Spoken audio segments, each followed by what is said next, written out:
این نامه ای برای توست از فراز برج میلاد، تنگ دل برای تو رو میخواد.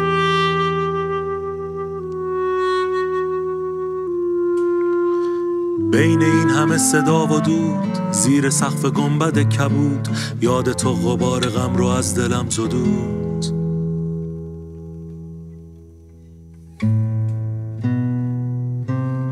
می نویسمت نامه ای بدون هیچ حرف محرمانه ای، بدون هر گلایه و شکایت و بهانه ای.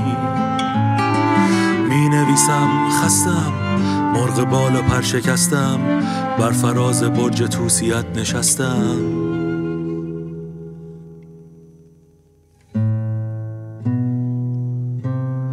لا لا لا لا لا لا لا لا لا لا لا لا لا لا.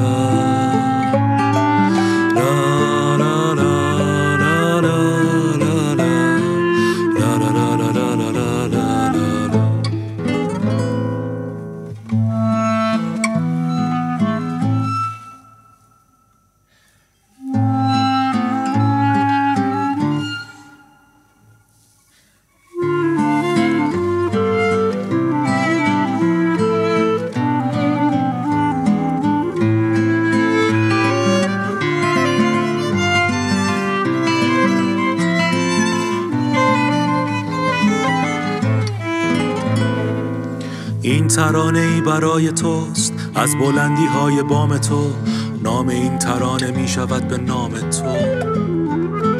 بین این همه صدا و دود، زیر سقف گنبد کبود، یاد تو غبار غم رو از دلم زدود. می نویسمت ترانه ای با واژه های شاعرانه ای، می فرستمش برایت همچون نامه ای. تاش میزنم چو موشکی، پرت میکنم یواشکی، از بلندی های بام تو چو کودکی.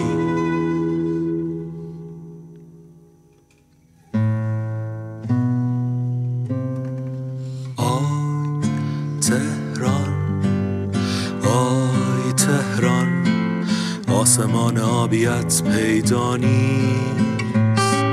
آی تهران، آی تهران، آسمان آبیت پیدا نیست. آی تهران، آی تهران، آسمان آبیت پیدا نیست.